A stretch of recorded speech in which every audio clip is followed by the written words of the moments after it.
Hello and welcome to yet another commentary from King's Comments. And today we're going to be looking at the battlefield conditions as of Tuesday, June the 25th, 2024. And there's a lot to talk about here, as well as some of the geopolitical narratives that are starting to develop in terms of how this thing could possibly come to an end. So we'll discuss this without further ado. Let's just get to the battlefield situation at present. I don't want to get into a long-winded discussion about the cities that are constantly falling to the Russians at present, but it's pretty clear that the Russian military advance has been measured and very, very effective, particularly in the last 2 weeks. What we've noticed is we've seen a Russian offensive of some significant proportion in the Touretsk region, and this is progressing as we speak. A significant amount of territory has been rolled up by the Russian army, and what we're also noticing is two different kinds of fronts developing and two different kinds of actions developing.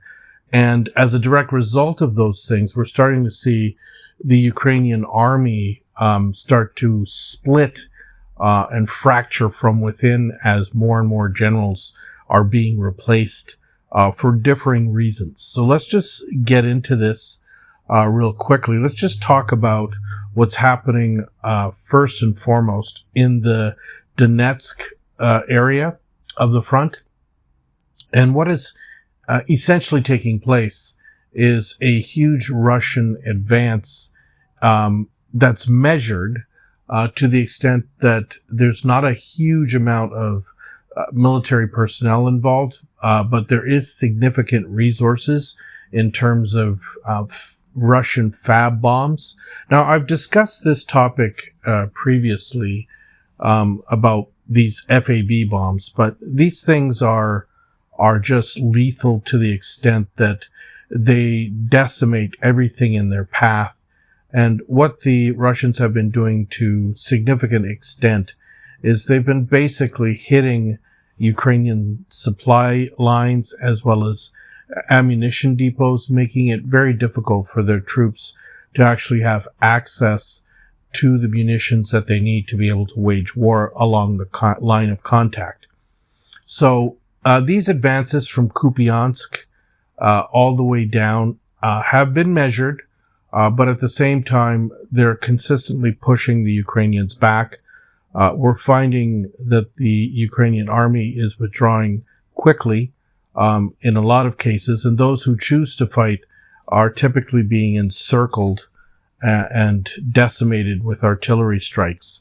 So the situation all along the front isn't good. And just recently, one of the Ukrainian generals was spotted in a bar in Odessa, having a good time and drinking with some friends, while the front in his direction along the Touretsk-Shumai region was being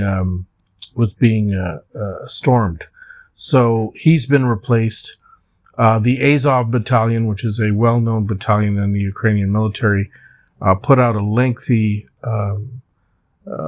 note on their Telegram channel basically stating that they wanted a specific Ukrainian general replaced for consistently putting Ukrainian soldiers in harm's way in what they called useless meat attacks, where the losses were just completely horrific for the Ukrainian military at minimal to no gain, if any gain.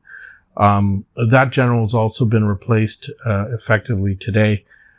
So what we're beginning to see here is we're beginning to see, as I thought would happen, is a real issue with the Ukrainian high command.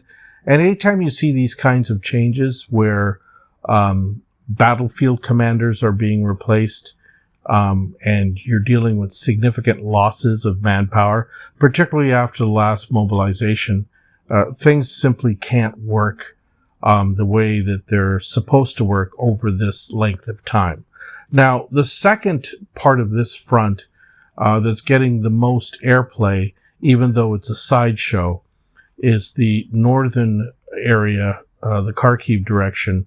And what we're seeing there is a terrible situation play out specifically for the Ukrainian military. And I'll explain to everyone why. And it's a significant problem. The Russians have positioned around 6,000 to 10,000 men between the eastern and western parts of the Kharkiv front, from the Lipsy region to the Volchansk area, which is where most of the fighting in the north, northwest, northeast center is taking place. The Ukrainians, on the other hand, have positioned around 30 to 35,000 men and have been unsuccessful in breaking through these meager Russian lines that are really lacking any armor outside of the armor that they've got in the rear and the effectiveness of these fab bombs and the Russian aviation that's been decimating them. There's another munition system that the Russians have been employing to great effect. It's a TOS system. It's a very pinpoint, accurate munition system that's been destroying Ukrainian positions every time they attempt to counterattack. And this is one of the things that I mentioned earlier, which is the problem that the Ukrainians are having is that when they concentrate these forces, they're essentially creating a problem where the amount of casualties on their end is just absolutely horrific. And we're starting to see images of that on the battlefield in the Telegram channel. So you're starting to see these they're called meat assaults in Lipsy, meat assaults in Volchansk, and they're going nowhere. And the reason for that is because the Ukrainians cannot bring any firepower to bear consistently because they're hunted and killed as soon as they're spotted. So what we're seeing in Lipsy, what we're seeing in Volchansk is basically Ukrainian military with huge amounts of people, conscripts that are now fighting in that area, as well as prisoners that they just got out of the prisons. And we're starting to see the effects of what 3 or 4 days of training looks like, because they're basically dying in large amounts every time they do these counterattacks that are repulsed by the fire that they're getting hit with. And so it's really coming at not as much cost to the Russians, because if you consider the fact that the Russians have around 6,000 to 8,000 maybe men deployed between Lipsy and Volchansk area, and the Ukrainians have concentrated around 30 to 35,000 men, but can't seem to break through anywhere. Therein lies the problem for Ukraine. It's turned into a meat grinder. One of the other channels, Defense Politics Asia, referred to the situation in Volchansk as a kill box. And this is a trap that the Ukrainian high command has consistently fallen for, because it's really a bad situation. It creates a problem because they can least afford these kinds of manpower issues. And it's also going to hurt their next recruiting drive or their next mobilization drive, because of the fact that the casualties coming out of this mobilization drive are just horrific. So let's just stop and think for a moment that we talked about an army of about 750,000 at the start of 2022. The offensive in 2023, the battles that took place in Mariupol and such, all of this created a real problem for Ukraine. And now, as it sits, we're probably looking at about 150,000, if that are patriots, real trained troops. And it may be significantly less than that. And when you add the forces that have been conscripted, which is probably, if we want to raise the numbers a bit, maybe 120,000. These are conscripts that are not well trained, that have not been, they're not patriots. These are not people that would have gone to fight under normal circumstances. They've been forced into this. In in many respects against their will. So we're seeing the effects of this on the battlefield because of the fact that we're beginning to see these meat assaults take place consistently, concurrently, and it's just wasting men and the few bit of armor that does get through. They're spotted, the drones eliminate them quickly, and the men are left with no cover and they're hunted, and it's just a terrible situation. So if anyone's actually looked at some of the Telegram channels lately regarding this part of the front, it's just horrific. The thing that has been used systematically by the Russians has been these fab bombs, and there's no answer to this. The fab bombs decimate, destroy fortifications. They decimate and destroy large complexes, large buildings, city blocks, and essentially it's a real psychological issue if you're a Ukrainian soldier on the ground, because of the fact that these things come when you least expect them and can happen when you least expect them. And in a lot of ways, it's happening at deployment centers prior to them actually even hitting the front. So what you're seeing is these fab bombs hitting actual deployment centers where people are congregated to know where they're supposed to go thereafter. And they never even hit the battlefield, and they're killed or eliminated at that point. So on the battlefield itself, there's no good areas for Ukraine all along the front. It's just not good anywhere. Ukraine is completely on the defensive. They're using up their resources, specifically the people that they've just mobilized. They're using up those resources relatively quickly. In the month of May, we talked about 50,000 Ukrainian casualties.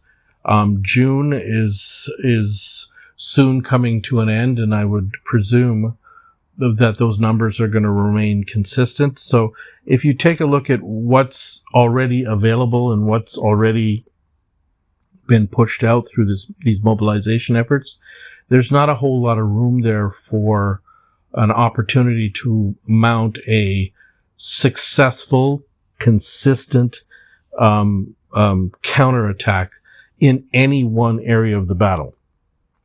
And if the Ukrainians are having this amount of difficulty with 30,000 men and losing men on a catastrophic level against 6,000 men with 5 times the amount of firepower, I can't imagine how they can sustain anything along the Donetsk area or the Zaporozhye region when manpower is as critical as it is, and they had to move valuable resources from places like Krinky and Zaporozhye all the way up to the Kharkov region because of their fear that the Russians would advance, which again was as I mentioned, a trap or a bait or a feint on the part of the Russians to pull resources from the Donetsk areas as well as the other areas of the battlefront and move them to other areas like Kharkiv, Sumy, and Lipsy area. This has turned into a colossal waste of manpower, and it's also creating a real issue within the Ukrainian general staff in terms of wasting resources, meaning men. Now, the battlefield itself is consistently been the same for the last 5 months since the Russians started their offensive. Again, this offensive has been measured. They haven't gone out and done huge swarms of divisions going across the field with 500-600 tanks or anything like that. This has been a measured offensive where small brigades are coming in, taking over territory, using fab bombs to effect ODAB bombs, a number of different munitions that are being brought to bear on Ukrainian military armor. The Western armor, unfortunately, is being decimated as quickly as they're being brought in because they're being spotted. And it's that simple. The one thing that's starting to come out of this battlefield situation is I think NATO's reaching the conclusion very quickly that they know they cannot win this war, and they may have an out. And this is just my opinion. I believe the out that a lot of these leaders are going to have is going to come at the expense of their own positions. So, for example, when you look at a lot of the Western leaders, a lot of them are going to have to go through elections, either this year or next year, early next year, and the positions of their opponents or the positions of the opposition parties are very clear that they want to see some form of settlement or peace solution on this. And this coincides with Hungary acting as the chair of the European Union. So there's going to be a significant change, I believe, in the tone as we move forward, particularly toward the American elections in November. So let's just talk about some of the developments that are happening in Europe that I believe are going to lead to some serious changes in the way things get done. So again, let's just take a look at some of the countries. In France, Macron, who's been a staunch supporter of Ukraine and who has rattled, so to speak, the cage a bit by suggesting that French troops could be put on the ground or suggesting that the French munitions could be used to strike Russian targets long range. These are all things that I believe are basically strategic ambiguity because the French are in no position to be able to fight the Russians over any length of time, over any territory per se. But again, with this strategic ambiguity, it's frightened a lot of French people. And what has taken place in the European elections is a complete trouncing of his party and his vision. And there's a gentleman by the name of Mr. Bardella, who is head of the National Alliance Party, that's run by Mrs. Le Pen, the far right party. I wouldn't even consider them far right, but I presume that's how a lot of French people in the center or pro-Ukrainian people would like to term them. But the elections right now are not looking good for Macron. He made a colossal mistake, in my opinion, by calling for snap elections in the Parliament of France. And as luck would have it, his party is actually running a third to the far right and far left, with the far right more than likely gaining about the same percentage of victory that they did in the European elections, which would mean that Mr. Bardella would end up being the prime minister. And that's going to be quite a situation. It may prove to be untenable for Mr. Macron because they may not be able to work together. Excuse me, considering the vitriol that Mr. Macron has heaped on the right of center party. So we're going to see how that plays out. But Mr. Bardella has publicly spoken about the need for negotiations, the need to lower the temperature. He does support Ukraine, but he doesn't see the value in it for the French people to consistently ratchet up the ambiguity, the talk, the rhetoric. Excuse me, sorry for coughing. So he takes a totally different position, and I believe we're going to start to see a real issue in France with Macron working with Mr. Bardella, and it may force Mr. Macron to resign. In Germany, I mentioned about the Greens and the Green Coalition that's run by Mr. Schulz. His opponent, Mr. Merz, who runs the CDU, has come out just recently and changed their stance on the Ukraine war. They basically stated that they would like to see some form of peace solution or resolution. They also have a different opinion as to how Ukraine has to handle the situation internally. They've seen the German economy fail and fail and fail. And what they don't like with Scholz is the fact that he's taking on Russia and China. And this is a problem for the German economy because Germany was so accustomed to cheap gas and cheap labor. And now, with those two becoming extinct, they've got a real issue with their economy becoming completely deindustrialized to the extent that they'll never be able to rebound from this. So these two major countries in Europe are the ones that are pulling, so to speak, the levers. And I do want to make a comment about the European Union and NATO. I believe that those two specific entities or organizations are a lot of talk, all bark and no bite. And the reason for that is because they require unanimity in Europe to be able to make any decisions moving forward. They do not have the power to make any decisions without the countries that they represent going along with it on a national basis.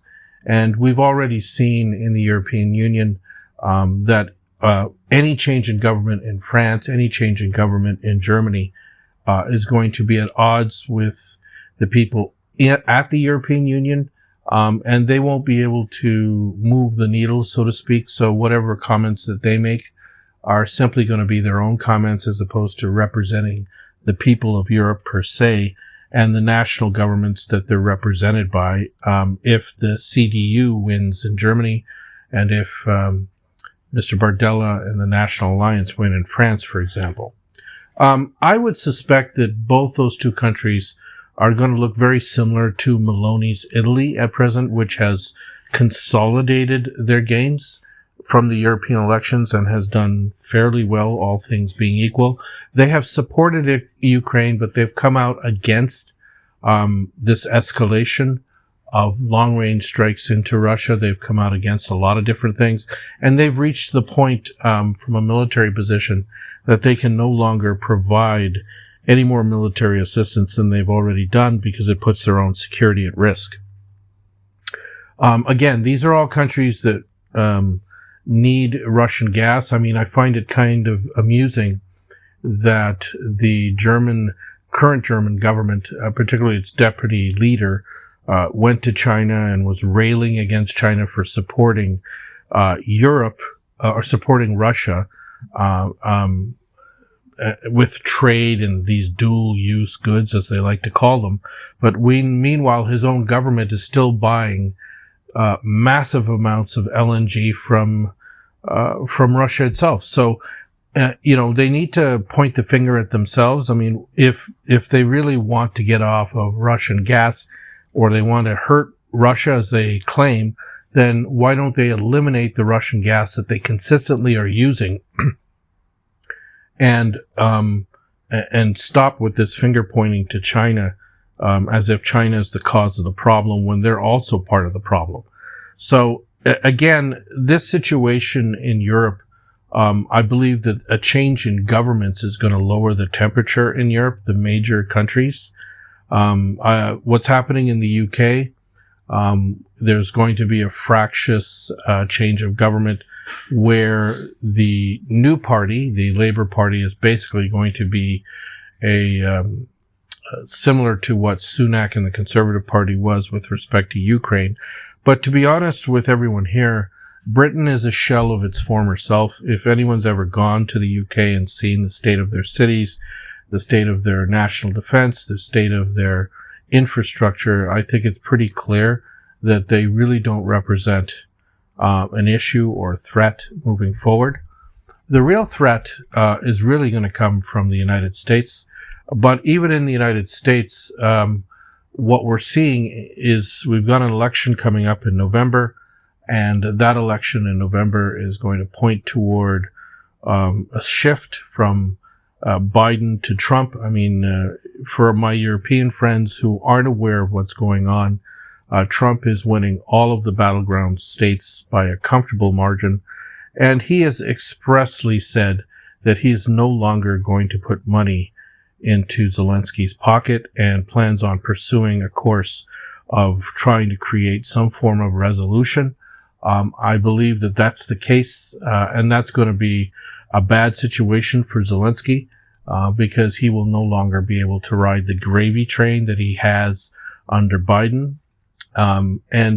This election in November is going to be pivotal for Ukraine because I believe this is the last time that they'll be able to get those kinds of supplemental aid packages from Congress moving forward because of the fact that Trump has no inclination whatsoever to help Zelensky moving forward. There's no intrinsic interest to the United States.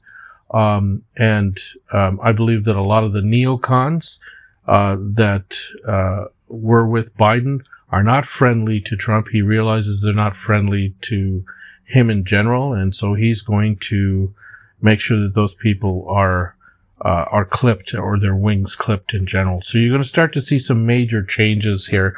I believe this is where the rubber meets the road. I think that in terms of the political changes, the regime changes coming out of Europe and the United States specifically are going to create a different dynamic in Ukraine. It's going to force dialogue because let's be honest with each other. The Ukrainian military right now does not have a clear, defined objective. This talk of reoccupying the 4 provinces, this talk of claiming Crimea, I mean, you have to be delusional or on some sort of hallucinogenic to believe that that's even remotely a possibility at this particular point. The Russians have increased their own manpower. By some estimates, there's about 30 to 40,000 new volunteers coming in every month. Their military, their arms production, everything is at an all-time high.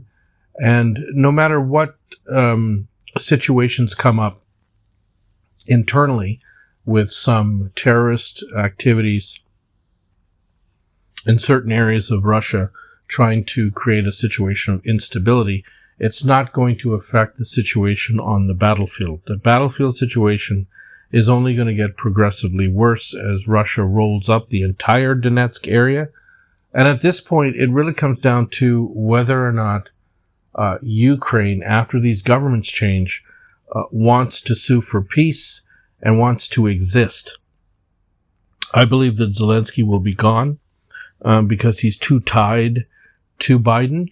And once Trump is elected, I don't see him remaining in office, seeing that the United States is no longer going to foot the bill.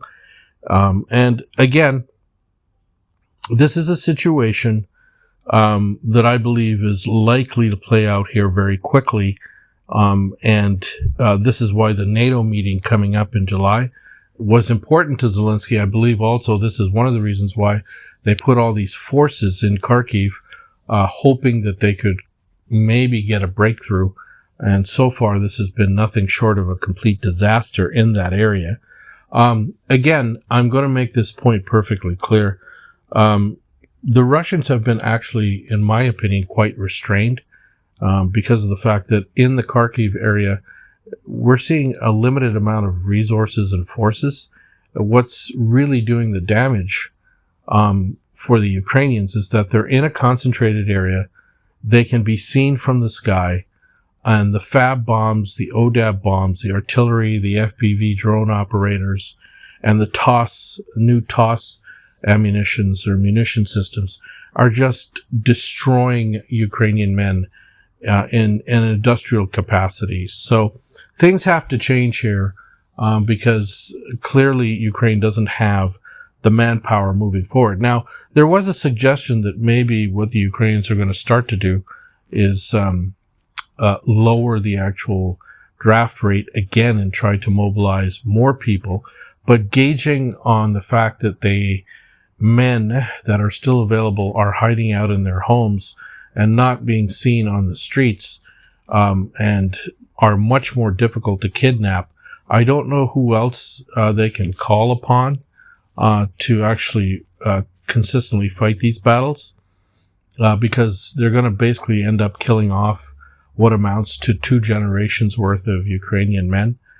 This country is basically has become a bit of a joke now because a lot of the Ukrainians have decided to leave the country. they're not coming back anytime soon. And the current Ukrainian government has sold out their country to various multinational corporations in the United States, for example, like BlackRock, where now the average Ukrainian is going to end up watching corporations control whatever exists or whatever is left of Ukraine moving forward. So this is a situation that I've been talking about for some time, but it's becoming more and more clear to me as we go down this rabbit hole that the changes in government in the Western collective countries is coming. It's going to be coming in France. It's going to be coming in Germany. It's already happened in places like Slovakia. It's happened in places like Italy. You're going to start to see major changes. The United States, in my opinion, is the major change. And the reason why I'm saying that is because we all know that another 4 years of Biden is basically an escalation of the current policy with Blinken and how they've managed to lose just about everywhere from Afghanistan to the war in Gaza and here. So there's no winning anywhere that I can see for American diplomacy anywhere. They haven't been able to galvanize the global South on their side, even from a diplomatic perspective. So this has been a colossal failure domestically and from a foreign policy. And this is part of the reason why Trump is winning so big in the polls, because inflation is rearing its ugly head in the United States. And the average American, to be quite frank with a lot of the people that might be listening to this, the average American doesn't care about Ukraine. They don't care about the Ukrainian people. They want America to be made great again, in the sense that they want jobs, they want their infrastructure back.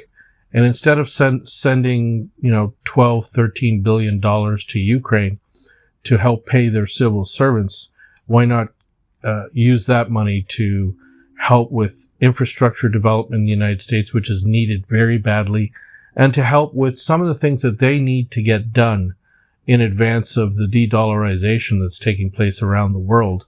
So the United States has to start looking more inward as opposed to outward, and looking at their own hemisphere and creating a new kind of foreign policy strategy that is inclusive and that allows for countries in Africa and in Latin America and in Asia to feel more likely to work with the West than, say, Russia or China.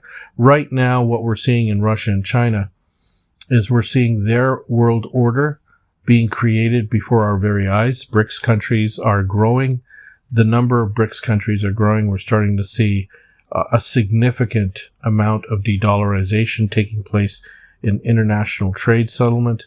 This de-dollarization, as I mentioned in my last audio message, is only going to lead to more systemic inflation in the United States as the U.S. loses its capability to retain any equity from any of these trade settlements. I mentioned that Russia, China, and the CSTO, those are huge land masses, and they trade in large commodities. And some of the ones that are big ticket items like oil and gas, like food, you name it, they trade it. And this is all being done and will consistently be done in likely yuan or whatever the local currency is that's being requested at that time. We're also seeing, again, as I mentioned, with the loss of this petrodollar agreement, Saudi Arabia's made the decision, because China's now the largest importer of oil and gas from them. They've made the decision that they're going to accept whatever currency that people want to buy oil and gas from Saudi Arabia in. It's in their best interest. Excuse me. And this hurts the United States because it curtails much of these receipts that they would have ordinarily been able to take in, which drive their treasuries and which drive their ability to print money.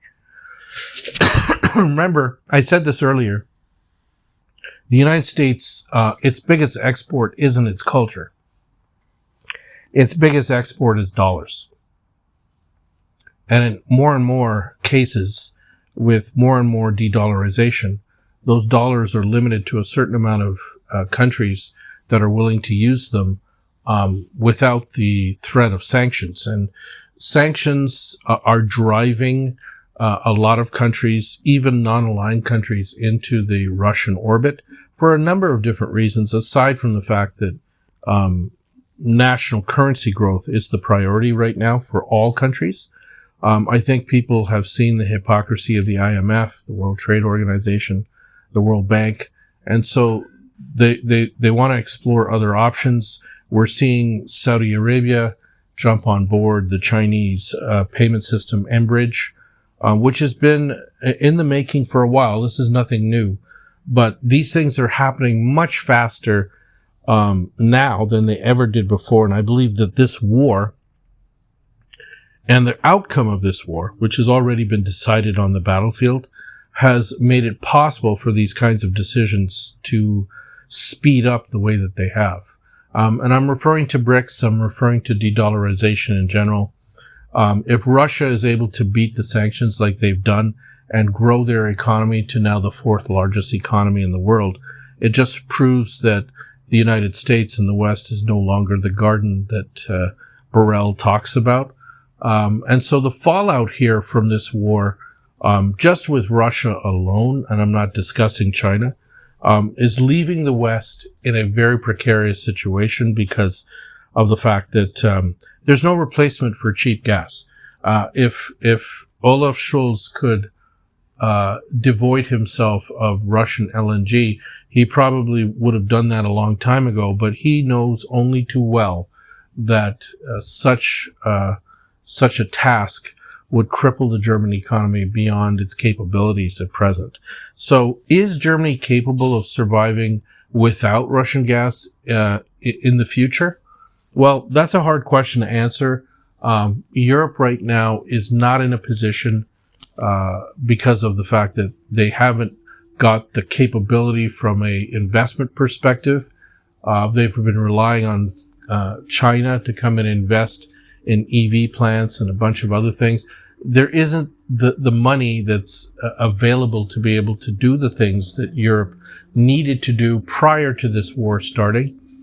And so they're a long way off. So there's some choices that they have to make. And I've said this before, and I'll say it again.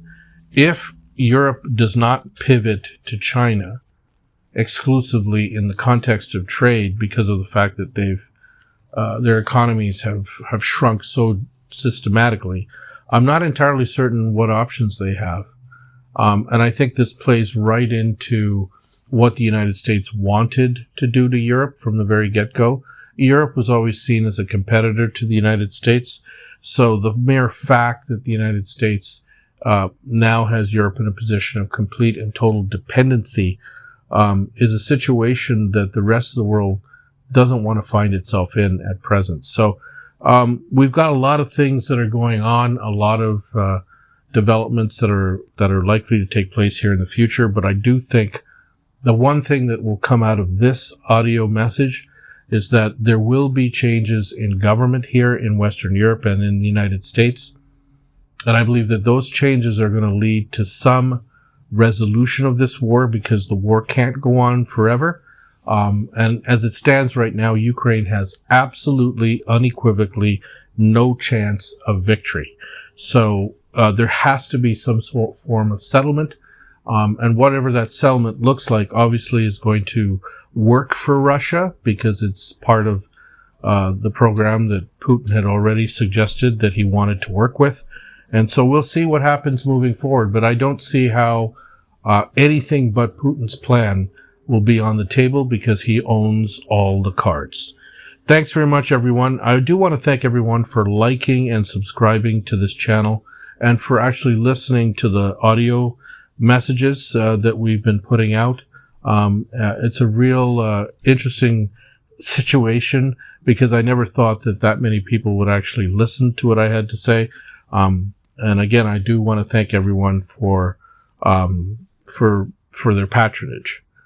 So we'll be talking about some new points here coming up in the next audio message, and I want to thank everyone for listening.